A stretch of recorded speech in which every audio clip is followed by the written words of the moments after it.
Again to tell you how great it is to be back in a place I called home for 8 years where my youngest son was born. This is just a marvelous state with just marvelous people. And I can't tell you how proud I was to be a head coach in South Carolina. Now, we inherited the largest losing streak in the country, and our first year we contributed that.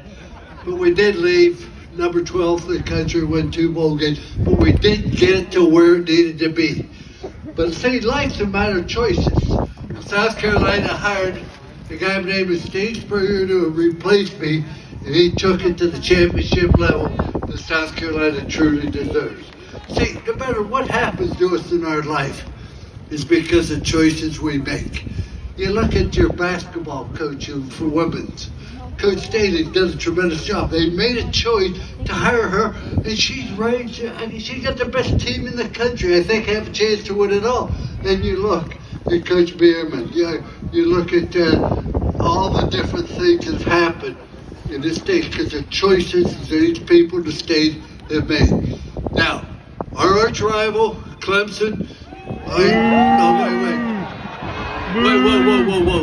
Let's understand this. We're against them one day of the year, but we are Americans, we are citizens, we're all together on the same cause. We have one major cause, that is to make this country great again, and it starts with the state of South Carolina. Now, my main purpose of being here is to introduce the president, former president. I don't know whether you introduce him as the former president or the incoming president. Both of them would be appropriate. I was told in 2020, if I voted for Trump, we would have inflation, we would have runaway gas prices, we'd have an open border, would have war in Ukraine. I voted for him, and every damn one of those things came true. It's really amazing. You listen to politicians, they tell you we need to do this, we need to do that. But once again, if you remember nothing else I say, life is a matter of choices. Wherever you are in this world, good or bad, because of choices you make. Choose to do drugs, drop out of school, join a gang, get tattoos from head to bottom. You choose to have difficulty in life, and please stop blaming me for the choices you make. So let's make sure that we make good choices. And we have 2 wonderful people here today. We have Mr. Fry and we have Miss Arrington. We need to support them. We need to give the people in Washington, the proper people with a backbone to care about this country and what's going to happen. Now people say, why did you support President Trump? Let me tell you very briefly, I'm not very smart. I went to school to eat my lunch. I'm so old now, my birthday candles cost more than a cake. And I had 10 hours of back surgery May 19th. I'm going to have 5 more on the April the 8th. So I'm a little bit hobbled, but I do speak from my heart. There were 3 reasons why I supported President Trump before he ever had the nomination. Number 1, I trusted him. When he told you something, he meant it. He said what he meant, he meant what he said. He promised that everything he said he would do, he did. So I trust him completely. When he said something, you take it to the bank. Second thing, he wants this country to be great. He wants us to be the best that they could possibly be. And everything he does is committed to excellence. You look at every decision he made, wasn't to help him personally, was to help this country. And the last thing about him, and I believe this after spending a lot of time with him, he cares. He cares about the people of this country. There's no guarantee you're going to succeed.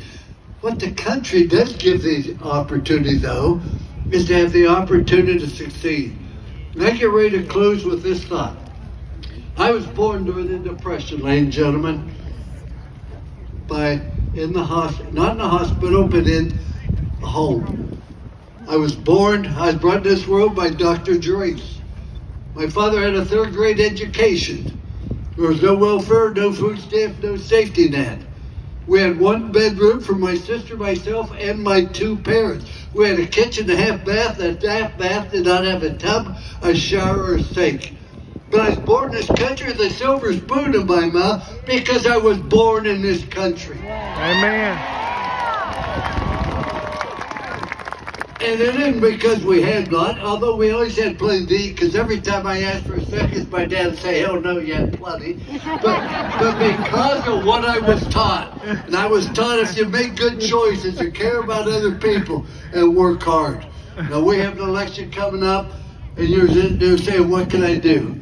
I'm only one, but I am one. I can't do everything, but I can do something. That's what I can do, I ought to do, by the grace of God, I'm going to do. We owe it to this country to stand up for the young people that don't have the opportunity right now. That's about the grandchildren. It isn't about you, it's about the future of this country, and that is our obligation. Yes, Mark Twain said, the two most important days of your life, ladies and gentlemen, one's the day you're born.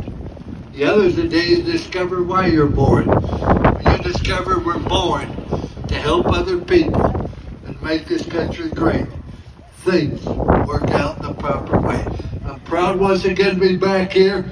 Let's go South Carolina and everything we do. God bless you. Thanks for your support.